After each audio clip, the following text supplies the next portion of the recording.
আপু আপু আপু আপনি তো চালানোই যাবে না।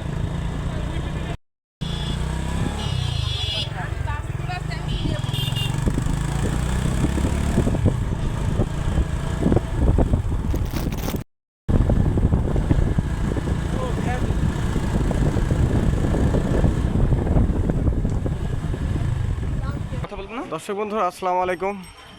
তো আঙ্কেল, হ্যাঁ আজকে আসছি কোথায়? আমরা হচ্ছে ওইটা হচ্ছে সেই মাজার, মানে 60 গম্বুজ মাজার না, এটা হচ্ছে দিঘি। সেই দিঘিতে আসলাম। এটা হচ্ছে খানজালিয়ার মাজার। হ্যাঁ, এই মাজারে কুমির আছে। আচ্ছা, অবস্থান কোথায়? আমার জাহান আলীর মাজারের অবস্থান এটা বাগেরহাটে না? এটা বাগেরহাট। হ্যাঁ, সে আচ্ছা, বাগেরহাট, আচ্ছা, খুলনা বাগেরহাট। খুলনা বাগেরহাট। হ্যাঁ, সাদর। আচ্ছা আচ্ছা। তো আচ্ছা, ভিতরে একটু দেখে আসি। চলেন ভিতরে দেখে আসুন। যে এই যে আমরা অলরেডি কিন্তু প্রথম এবার আপনি গেটের মধ্যে দিয়ে কিন্তু ঢুকলাম। ঢোকার পরে দেখতে পাচ্ছি বিশাল একটা গম্বুজ। এই পাশ দিয়ে অনেক জায়গা আছে, এই পাশ দিয়ে অনেক জায়গা। আর বামে আছে একটা মসজিদ। এখানে ছাগল। তো আসলে হয়তো ভিতরে আমাদের ভিডিও করতে দিবে না, তো আমরা বাইরে থেকে ভিডিওটা করার চেষ্টা করলাম। এটা হচ্ছে বাগেরহাট খান জাহান আলীর মাজার। এটা দেখেন বিশাল বড় একটা মাজার। আমি ঘুরিয়ে ঘুরিয়ে দেখানোর চেষ্টা করতেছি। এটা হচ্ছে 2 নম্বর গেট। আমার সামনে যেটা, এটা হচ্ছে 2 নম্বর গেট।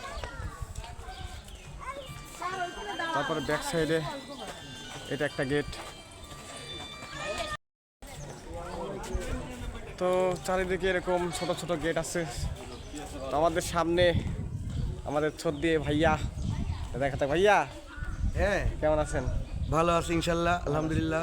আমরা এখন অবস্থান করছি বাগেরহাট জেলার ঐতিহ্যবাহী খাজা খানজাহান আলীর মাজার শরীফে। এনার ঐতিহ্যবাহী হয়তো 1400 কত খ্রিস্টাব্দে হয়তো ইনি এখানে আসছিল অলৌকিকভাবে। একদিনে এইগুলো সব নাকি হয়েছিল। আচ্ছা, এটা আসলে আমাদের জানা, তার মানে এটাও হচ্ছে একদিনে হয়েছিল করা। তারপরে ইসলাম প্রচারের উদ্দেশ্যে আসলে তার আশা। এই খাজা খানজাহান আলীর মাজারের বা এই দিঘির সবচেয়ে বড় আকর্ষণ হলো আমাদের কুমির।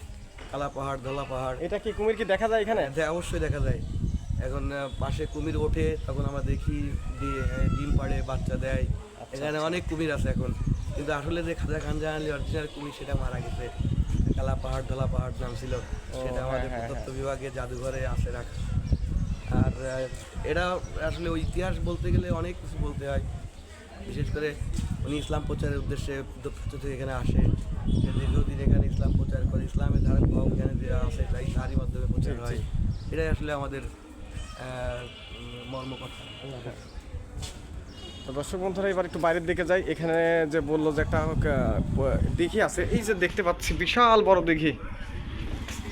এই যে এটা হচ্ছে বিশাল বড় দিঘি। আমি দেখানোর চেষ্টা করছি। এই সাইডে দোকানপাট আছে এবং আমি আস্তে আস্তে দিঘির নিচে চলে যাচ্ছি। তো এই যে আমাদের সেই আঙ্কেল, এই যে হঠাৎ করে সে হচ্ছে এই যে চালাচ্ছে। আঙ্কেল একটু চালান তো দেখি। এই যে দিঘির সামনে একটা রাস্তা আছে, সেই রাস্তার উপর আঙ্কেল হচ্ছে এটা চালাচ্ছে। অবশ্যই আমার শখ হয়, কিন্তু আমার দ্বারা সম্ভব না, এটা আমি খুব ভালো করেই জানি। যাই হোক, আমরা এখন দিঘির মধ্যে একটু নামবো আস্তে আস্তে। বিশাল বড় একটা দিঘি। তো এই দিঘির কথাই অবশ্যই শুনলাম যে এখানে নাকি কুমির আছে, কুমির বাচ্চা তোলায়। এই যে চারিদিক লোকজন বসে আছে। বিশাল বড় দিঘি।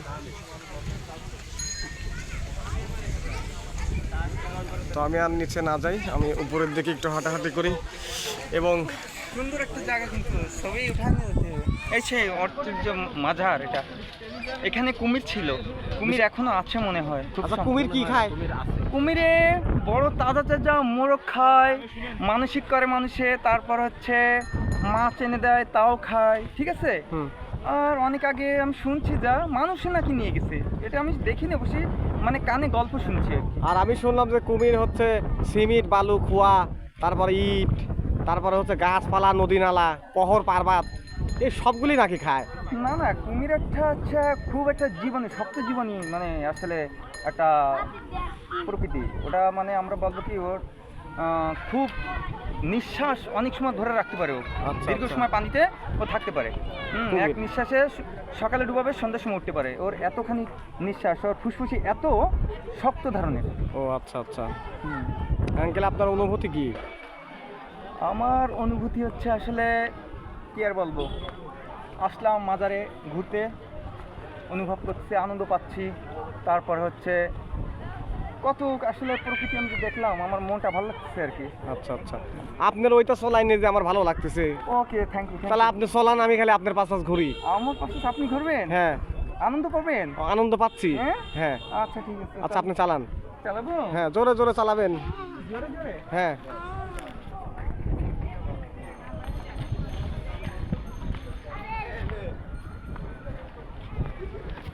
তো আসলে আঙ্কেল এটা খুব খুব ভালোবাসে এটা চালানো, এই জন্য আঙ্কেল যেখানে যান ব্যাগে করে নিয়ে এটা চালানো শুরু করেন। এই যে অনেক ভালো লাগলো আঙ্কেল। চালা একদম পুষ্করিণীর ভিতরে চলে যাবো? না না, পুষ্করের মধ্যে যাওয়া লাগবে না।